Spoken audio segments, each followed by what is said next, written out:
Shakib Khan something যদি English talking করতো তাহলে মনে করেন ছবিটা আরও আমার মানে দৃশ্যমান হইতো, আরও ভালো লাগতো। শাকিব খানের লাগে যদি করতো ছবি তাহলে বুকলিটা দেখতাম। শরীফুল রাজের বিগ ফ্যান আমার ওয়াইফ। মানে সব ক্যারেক্টারের সাথে একদম অনেক সুন্দর করে যায়, এই জন্যই ভালো লাগে। আজকে তো অবশ্য আসছি সাকিব খানের ছবিটা দেখার জন্য আর কি, মানে ফ্যান তো সাকিব খানের, ওনার ছবি দেখতে আসছি। আমার কাছে সবসময় শাকিব খানের ছবি অনেক ভালো লাগে, আর আমি ওর ছবিগুলো অনেক বেশি দেখা হয়। এর আগে প্রিয়তমাটাও দেখা হয়েছে, আর এটা মানে খুব ইচ্ছা ছিল।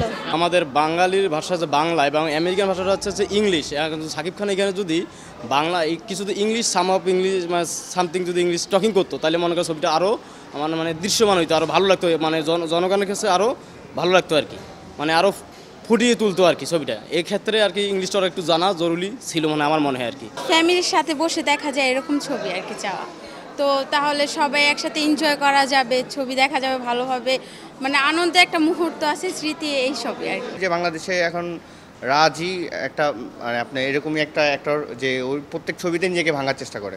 যেরকম আমরা ওই পরাণ থেকে শুরু করছিলাম, যে পরাণ, হাওয়া, তারপরে আপনার দামাল, তো ওই আমি মনে করতেছি যে ওই মানে থ্রোটাই আর কি এখনও পর্যন্ত ধরে রাখছে। আশা করতেছি যে বাকি দুটা যে দুটা এখনও পর্যন্ত আছে ওগুলো তো এটার থেকে আরও ভালো করবে, বা ইনশাল্লাহ সামনের জন্য অনেক ভালো। শরীফুল রাজের বিগ ফ্যান আমার ওয়াইফ।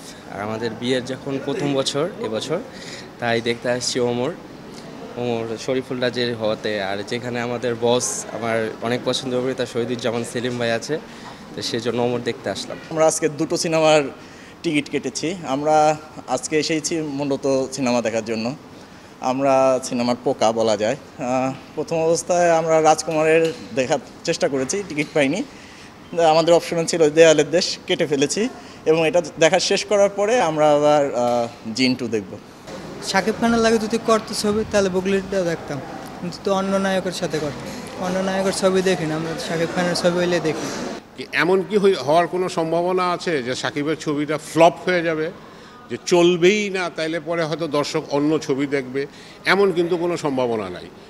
আছে, হ্যাঁ ঠিক আছে, যেটা হয়তো আশা করা যাচ্ছে অসম্ভব রকমের ভালো ছবি, সেটা হয়তো না হতে পারে, কিন্তু একটা মিনিমাম রেসপন্স, একটা মিনিমাম রেজাল্ট কিন্তু শাকিব খানের ছবি থাকবেই, এটা যতই খারাপ হোক ছবি। আমি জানি না এখন মতো তো ছবি শেষ হয়নি, একটা ছবি শেষ হইলে পরে হয়তো দর্শকের ফিডব্যাকটা পাওয়া যাবে, কিন্তু অন্য যারা ছবিগুলো রিলিজ করলো এরা কেন আসলো, কী কারণে আসলো, আমি নিজে ভাই কিছু বুঝে পাই না। আমার এত বছরের চলচ্চিত্রের অভিজ্ঞতা, আমি রিয়েলি এইবার মানে ফ্রাস্ট্রেটেড।